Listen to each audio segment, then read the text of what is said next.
Baghdad शहर, जहां दजला का पानी रात को चांद की रोशनी में चांदी जैसा चमकता था और जहां के बाजारों में हर तरह का इंसान मिलता था, ईमानदार भी, बेईमान भी, आलिम भी, जाहिल भी। मगर उस जमाने में 3 ऐसे शख्स थे जिनका नाम सुनकर बगदाद के दुकानदार अपनी पेटी कसकर बांध लेते थे और मुसाफिर अपनी थैली कपड़ों के अंदर छुपा लेते थे। मंसूर उनमें सबसे बड़ा था। लंबा कद, घनी मूछें और आंखों में ऐसी चालाकी जो पहली नजर में ही दिखती थी। वो ठगों का उस्ताद था। उसने इस फन को उसी तरह सीखा था जैसे कोई दर्जी सिलाई सीखता है, साल दर साल, धागे दर धागे। कासिम मंसूर का दाहिना हाथ था, मोटा, छोटे कद का, हमेशा हंसता रहने वाला। उसकी हंसी ऐसी थी कि सामने वाला सोचता था कि यह बड़ा भला आदमी है, और यही उसकी सबसे बड़ी चाल थी। जुबैर तीसरा था, दुबला पतला, तेज पैर वाला। जब किसी को धोखा देकर भागना होता तो जुबैर आगे होता। शहर की हर गली उसे जुबानी याद थी। इन तीनों का मिलकर एक ऐसा जाल था जो शहर में कई बरसों से फैला हुआ था, मगर पिछले 1 हफ्ते से उनके हाथ एक फूटी कौड़ी भी नहीं लगी थी। शहर के लोग होशियार हो गए थे, मुसाफिर कम आ रहे थे और तीनों की जेबें ऐसे खाली थीं जैसे रेगिस्तान में कुआं। एक शाम वो तीनों बाजार के एक पुराने कूचे में बैठे माथा पीट रहे थे कि गली के मोड़ पर एक नौजवान नमूदार हुआ। वो नौजवान देखने में बिल्कुल देहाती था। सादा कुर्ता, पुरानी जूतियां और चेहरे पर ऐसी मासूमियत जो किसी को भी यकीन दिला दे कि इसे अभी दुनिया की हवा भी नहीं लगी। एक हाथ में उसने एक दुबले पतले गधे की रस्सी थामी हुई थी और दूसरे हाथ में मिट्टी की एक पुरानी हांडी, जिसे उसने ऐसे सीने से लगा रखा था जैसे उसमें उसकी जान हो। मंसूर ने कासिम को कोहनी मारी, लो भाई, आज का रिस्क खुद चलकर आ गया। उस नौजवान का नाम जाफर था। वो बगदाद से बाहर एक छोटी बस्तीकारी का काम जानता था, बढ़ई था। मगर उस दिन जो वो लेकर आया था वो लकड़ी नहीं, कुछ और था। जुबैर ने उसे रोका और बड़ी नरमी से पूछा, मियां, इस वीरान गली में क्या ढूंढ रहे हो? कुछ खो गया है क्या? जाफर ने इधर उधर देखा जैसे किसी को सुनने का डर हो, फिर धीरे से बोला, साहब, मैं बड़ी मुसीबत में हूं। यह गधा जो दिखने में मरियल है, असल में मेरे दादा का तिलिस्मी गधा है। दादा कह गए थे कि जब यह हेंगता है तो इसके मुंह से चांदी के दरहम झड़ते हैं। मंसूर ने आंखें सिकोड़ी। कासिम की सांस रुक गई। मगर जाफर ने अफसोस से कहा, जब से शहर लाया हूं यह चुप हो गया है। मुझे डर है कि खलीफा के सिपाही इसे छीन लेंगे। मैं चाहता हूं कि इसे सस्ते में बेचकर यहां से निकल जाऊं। लालच एक अजीब चीज होती है। वो अक्ल की आंखों पर इस तरह पट्टी बांध देता है कि इंसान वो भी नहीं देख पाता जो रोशनी में साफ दिखता है। मंसूर, जो खुद एक पेशेवर ठग था, उस वक्त एक मासूम शिकार की तरह सोच रहा था। मियां, यह तो आम जानवर लगता है, मंसूर ने बनावटी लापरवाही से कहा, पर तुम्हारी परेशानी देखकर हम 10 दीनार में ले लेते हैं। जाफर ने रुआसा मुंह बनाया, पैसे जेब में डाले, हांडी उठाई और तेज कदमों से ओझल हो गया। तीनों ने फौरन गधे को घेरे में ले लिया। मारो इसे, मंसूर ने कहा, हेंगेगा तो दरहम निकलेंगे। कासिम ने एक डंडा उठाया और जोर से मारा। गधे ने हेंगने की जगह जो किया वो किसी भी गधे से उम्मीद की जा सकती थी। उसने ऐसी गलाजत फैलाई कि तीनों के कीमती कपड़े तबाह हो गए और गली बदबू से भर गई। यह तो हमें ठग गया, मंसूर दहाड़ा। वो तीनों गुस्से में पागल होकर भागे। शहर से बाहर एक दरख्त के नीचे उन्होंने देखा, जाफर बड़े सुकून से बैठा अपनी हांडी में चमचा हिला रहा था। उससे ऐसी लजीज खुशबू आ रही थी कि भूखे ठगों के मुंह में पानी आ गया। जुबैर ने तलवार तानी, ओए मक्कार, वो गंदा गधा बेचा तूने? जाफर बिल्कुल नहीं घबराया, बल्कि मुस्कुराकर बोला, अरे साहब, शायद आपने उसे सही तरह नहीं पुचकारा। खैर, ये देखिए, ये मेरी जादुई हांडी है। इसमें मैंने सिर्फ ठंडा पानी और कच्ची बोटियां डाली थीं, और देखिए, बगैर आग के कैसा उम्दा सालन तैयार हो गया। तीनों ने नीचे देखा। हांडी के नीचे वाकई कोई आग नहीं थी, बस एक मिट्टी का ढेला पड़ा था। उनकी अक्ल मारी गई। सोचा, अगर ये हांडी मिल जाए तो सफर में कभी फाका नहीं होगा। ये हांडी हमें दो, 20 दीनार लेते जाओ। जाफर ने थोड़ी नखरेबाजी के बाद पैसे लिए और अंधेरे में गायब हो गया। ठगों ने हांडी में पानी और गोश्त डाला, नीचे मिट्टी रखी और घंटों बैठे रहे। घंटा गुजरा, 2 घंटे गुजरे, गोश्त कच्चा रहा और पानी ठंडा। जब उन्होंने हांडी तोड़ी तो देखा तह में पहले से पका हुआ सालन भरा था, जिसे जाफर ने बड़ी महारत से छुपाया था। वो मिट्टी का ढेला महज धोखा था। उसने हमें दूसरी बार लूटा, मंसूर ने दांत पीसते हुए कहा। अब गुस्सा इंतकाम की आग बन चुका था। वो तीनों फिर निकले। इस बार जाफर एक नदी के किनारे एक खूबसूरत कुत्ते के साथ बैठा था।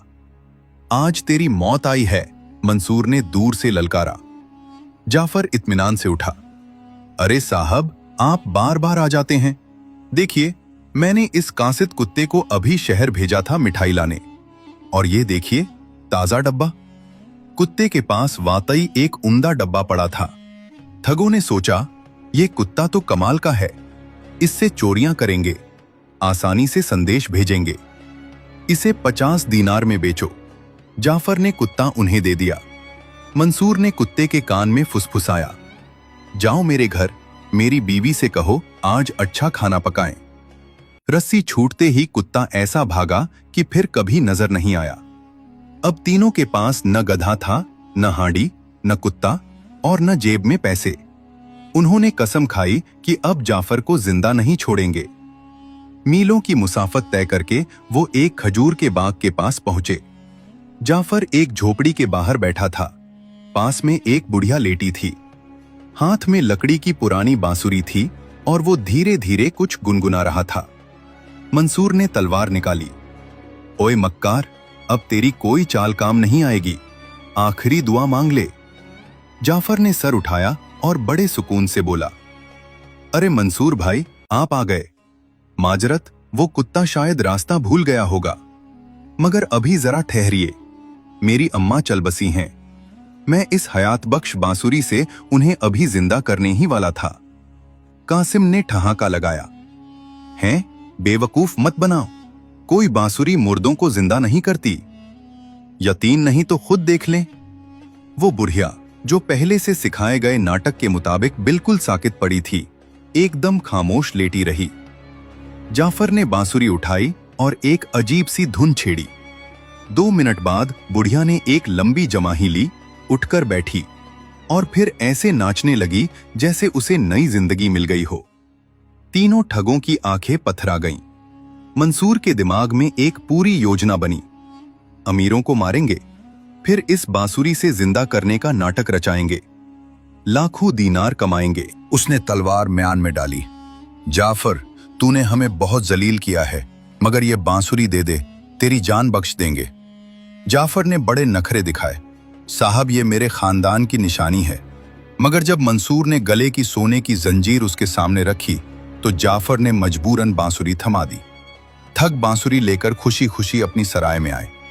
आज इसका तजुर्बा करते हैं, मंसूर ने गर्व से कहा।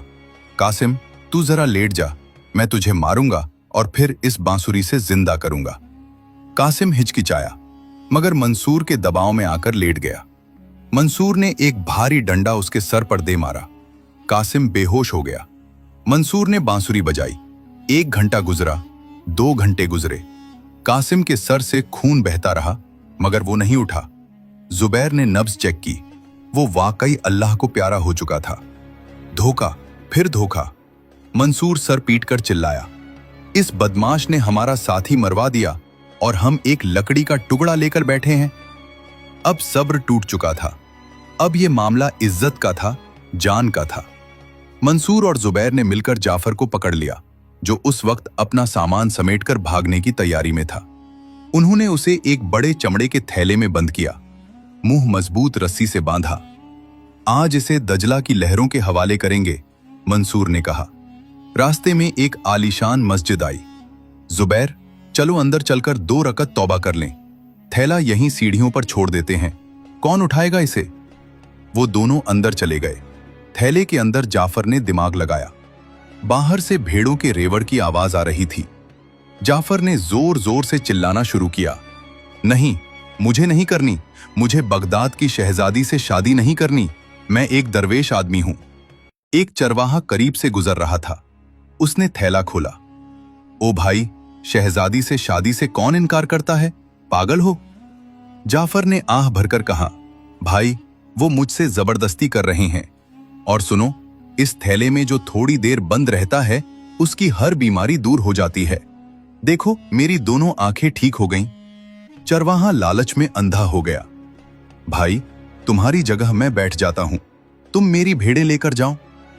जाफर ने चरवाहे को थैले में बंद किया और पूरा रेवड़ लेकर एक तरफ निकल गया। थोड़ी देर बाद मंसूर और जुबैर आए। थैले को उठाकर दजला के गहरे पानी में उछाल दिया। पानी में एक जोरदार छपाका हुआ। अगले दिन सुबह मंसूर और जुबैर बाजार से गुजर रहे थे कि उनके पैरों तले से जमीन निकल गई।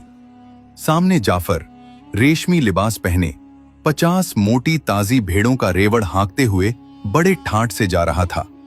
मंसूर भागकर उसके पास गया। जाफर, तुम तो दरिया में डूब गए थे, ये सब कहां से आया? जाफर ने सरगोशी में कहा, अरे मंसूर भाई, जहां आपने मुझे फेंका था वहां नीचे पानी के बादशाह का दरबार है। उसने ये भेड़ें दी और कहा, अगर कुछ और मजबूत साथी लाओ तो उन्हें सोने के महल अता करूंगा। मंसूर और जुबैर के मुंह में राल टपकने लगी। जाफर भाई, हमें भी ले चलो, हमें भी सोने के महल चाहिए। जाफर ने मुस्कुराकर कहा, क्यों नहीं, आप तो मेरे पुराने दोस्त हैं, चलो अभी चलते हैं। मंसूर और जुबैर के दिमाग में अब सोने के महलों का नक्शा घूम रहा था। उन्हें न कासिम की मौत याद रही, न जाफर की पुरानी मक्कारियां। वो बस ये सोच रहे थे कि कब दजला की लहरों में उतरें और कब पानी के बादशाह का खजाना उनके कदमों में हो। जाफर उन्हें नदी के एक ऐसे मुकाम पर ले गया जहां पानी बहुत गहरा था और लहरें पत्थरों से टकराकर शोर मचा रही थी। वहां 2 बड़े बड़े चमड़े के थैले पहले से रखे थे। मंसूर भाई, पानी का बादशाह सिर्फ उन्हें पसंद करता है जो खामोशी और हौसले के साथ आए। इन थैलों में बैठना होगा ताकि लहरों का दबाव नुकसान न पहुंचाए। जो पहले जाएगा उसे सबसे बड़ा महल मिलेगा। ये सुनते ही मंसूर और जुबैर में तकरार शुरू हो गई। मंसूर का कहना था कि वो उस्ताद है, पहला हक उसका है। जुबैर का इसरार था कि उसने कासिम का गम सबसे ज्यादा सहा है, पहला महल उसे मिलना चाहिए। जाफर ने बीच बचाव किया, लड़िए मत, मंसूर भाई बड़े हैं, पहले वो जाएं। जुबैर भाई को बराबर का महल मिलेगा। जुबैर मान गया। मंसूर तेजी से थैले के अंदर घुस गया। जाफर ने थैले का मुंह इतनी मजबूती से बांधा कि हवा का गुजर भी मुश्किल था। एक वजनी पत्थर थैले के साथ बांधा। तैयार हो मंसूर भाई? थैले के अंदर से दबी आवाज आई। हां, जल्दी फेंको, मुझे देर हो रही है। जाफर ने पूरी ताकत लगाई और थैले को नदी के बीचों बीच उछाल दिया। एक जोरदार छपाका हुआ। मंसूर मियां अपने सोने के महल की तलाश में दजला की तह में जा पहुंचे। जुबैर यह देखकर खुशी से नाचने लगा। जाफर भाई, अब मेरी बारी, जल्दी करें, कहीं मंसूर सब कुछ अकेला ना हजम कर ले। जाफर ने जुबैर को थैले में बंद किया, एक भारी पत्थर रस्सी से बांधा और उसे भी उसी मुकाम पर दरिया के हवाले कर दिया। जब पानी के बुलबुले खत्म हो गए और दरिया की सतह पर दोबारा खामोशी छा गई, जाफर ने एक लंबी सांस ली। चलो, बगदाद के यह मशहूर ठग अपने अंजाम को पहुंचे। अब जाफर के पास पिछले तमाम मकरों से कमाई हुई रकम थी। चरवाहे की 50 भेड़ें थीं और ठगों की छोड़ी हुई कुछ पूंजी भी।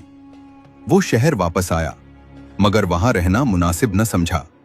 इन ठगों के कोई और साथी हो सकते थे। उसने अपना सारा माल मता समेटा और बगदाद से दूर एक पुरसुकून बस्ती की तरफ कूच कर गया। वहां उसने एक आलीशान मकान खरीदा और एक ईमानदार ताजिर के तौर पर जिंदगी गुजारने लगा। कई साल यूं ही गुजर गए। एक दिन जाफर अपने घर के बाहर बैठा था कि एक खस्ताहाल मुसाफिर उसके दरवाजे पर आकर रुका। कपड़े फटे हुए, आंखों में वहशत, चेहरे पर थकान के गहरे निशान। जाफर ने उसे गौर से देखा और उसका दिल धक से रह गया। यह जुबैर था, जिंदा। जाफर हैरान रह गया। उसने फौरन अपना चेहरा एक चादर से ढांपा। भाई, कुछ खाने को मिलेगा? बहुत दूर से आया हूं, जुबैर ने लरसती आवाज में कहा।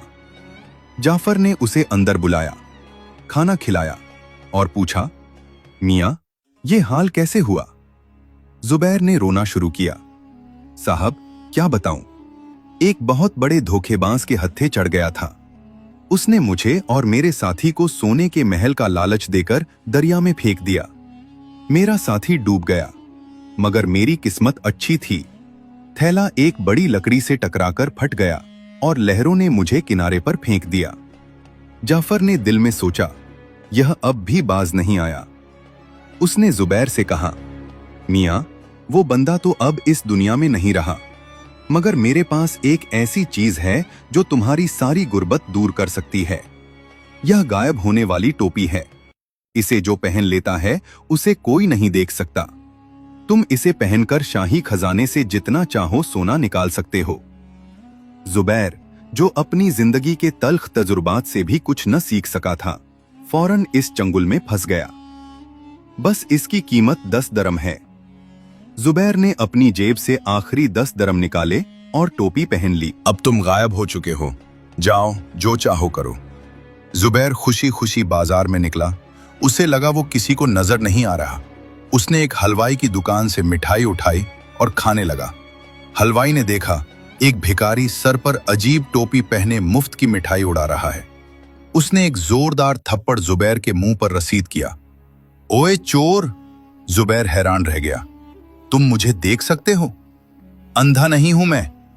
जुबैर भागता हुआ दोबारा जाफर के घर पहुंचा, मगर वहां अब कोई नहीं था। जाफर अपना घर बेचकर पहले ही किसी दूसरी सिमत रवाना हो चुका था। जुबैर सड़क के बीचों बीच खड़ा अपनी किस्मत को रो रहा था और लोग उसे पागल समझकर हंस रहे थे। जाफर अब एक ऐसे कस्बे में जा बसा था जहां उसे कोई नहीं जानता था। उसने वहां एक सराय बना ली थी और मुसाफिरों की खिदमत में दिन गुजारता था। एक शाम जब सूरज ढल रहा था, सराय के दरवाजे पर एक लंबा साया नमूदार हुआ। एक शख्स जिसका आधा चेहरा झुलसा हुआ था और आंखों में गहरी नफरत थी, लंगड़ाता हुआ अंदर दाखिल हुआ। जाफर का माथा ठनका। मंसूर था।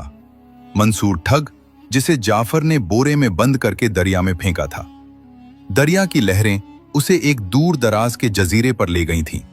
मछेरों ने उसे बचा लिया और अब वो बरसों की खाक छानने के बाद बदले की आग में जलता हुआ यहां पहुंचा था। मंसूर ने जाफर को पहचानने में एक लम्हा भी न लगाया।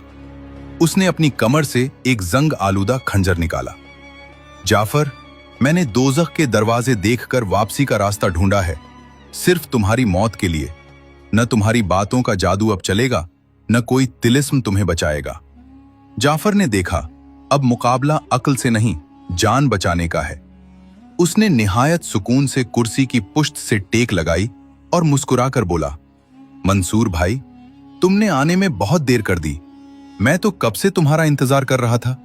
मैंने पानी के बादशाह से तुम्हारा हिस्सा वसूल कर रखा है। मंसूर ठिठका। खंजर वाला हाथ थोड़ा ढीला पड़ा, मगर उसने दहाड़ कर कहा, अब कोई झूठ काम नहीं आएगा। मैंने दरिया के नीचे कोई महल नहीं देखा, सिर्फ मौत देखी। जाफर ने एक गहरी आह भरी। अरे नादान, तुम महल तक पहुंचने से पहले ही घबरा गए। 2 मिनट और सब्र करते तो वो दरवाजा खुल जाता। खैर, जुबैर तो अब तक वहां ऐश कर रहा है, क्या वो तुम्हें नहीं मिला? जुबैर का नाम सुनते ही मंसूर की हैरत की इंतहा न रही। जुबैर? जुबैर तो तुम्हारी गायब होने वाली टोपी पहनकर बाजार में पिट रहा था। जाफर ने हंसी दबाते हुए कहा, वो बेवकूफ वापस आ गया। उसे महल से निकाल दिया गया था। उसने वहां चोरी की कोशिश की थी। फिर जाफर की आवाज में नरमी आई। देखो मंसूर भाई, तुम मेरे पुराने उस्ताद हो। मैंने जितनी भी ठगी सीखी तुमसे ही सीखी। मैंने तुम्हारी सारी दौलत एक खुफिया तहखाने में महफूज रखी है। मेरे पीछे आओ, मैं तुम्हें वो जगह दिखाता हूं। मंसूर का लालच एक बार फिर बेदार हो गया। उसने सोचा, पहले सोना लेता हूं, फिर मारूंगा इसे। वो जाफर के पीछे सराय के एक तारीक कोने की तरफ चल पड़ा। वहां एक भारी लकड़ी का दरवाजा जमीन में धंसा हुआ था। जाफर ने वो दरवाजा खोला और नीचे अंधेरी सीढ़ियों की तरफ इशारा किया। नीचे जाओ, तीसरे कमरे में तुम्हारे नाम की मोहर लगी बोरियां पड़ी हैं। मंसूर खंजर संभालकर नीचे उतरा। जैसे ही वो आखिरी सीढ़ी पर पहुंचा, जाफर ने ऊपर से भारी तख्ता गिराया और बाहर से एक बड़ा ताला लगा दिया। मंसूर नीचे से चीखता रहा, दरवाजा पीटता रहा, मगर अब वहां कोई सुनने वाला नहीं था। जाफर ने बाहर आकर इत्मीनान से अपनी चादर झाड़ी। करीबी थाने के कोतवाल को इत्तला दी कि उसके तहखाने में बगदाद का एक खतरनाक इश्तहारी डाकू छुपा हुआ है। सिपाही आए, मंसूर को जंजीरों में जकड़ लिया। मंसूर जाते जाते जाफर की तरफ देखकर बोला, तुम तो हमसे भी बड़े ठग निकले। जाफर ने मुस्कुराकर जवाब दिया, मंसूर भाई, मैंने कभी किसी ईमानदार को नहीं लूटा। मैंने तो बस उन लोगों को आईना दिखाया जिनकी आंखों पर लालच की पट्टी बंधी थी। तुम लोगों ने पूरी जिंदगी गरीबों का माल मारा, मैंने बस तुम्हारा माल तुम्हें ही बेचा। उस दिन के बाद जाफर ने ठगी का काम हमेशा के लिए छोड़ दिया। उसने सराय का दरवाजा मुसाफिरों के लिए खोल दिया, थके हुए राहियों को पानी दिया, भूखों को खाना दिया और अपनी बाकी जिंदगी लोगों की खिदमत में गुजारी। वो अक्सर आग के गिर्द बैठकर लोगों को यह किस्सा सुनाता था, इंसान का सबसे बड़ा दुश्मन उसका अपना लालच है। लालच वो आग है जो इंसान के अंदर से जलाती है और जब तक जलाती है तब तक इंसान को पता भी नहीं चलता। बगदाद की गलियों में आज भी यह दास्तान मशहूर है। मंसूर जेल की सलाखों के पीछे अपनी हिमाकत का हिसाब देता रहा। जुबैर बाजारों में दीवानावार गायब होने वाली टोपी ढूंढता रहा और कासिम, वो तो पहले ही अपने लालच की भेंट चढ़ चुका था। सच है, जो गड्ढा दूसरों के लिए खोदा जाए, बंदा खुद एक दिन उसमें जरूर गिरता है।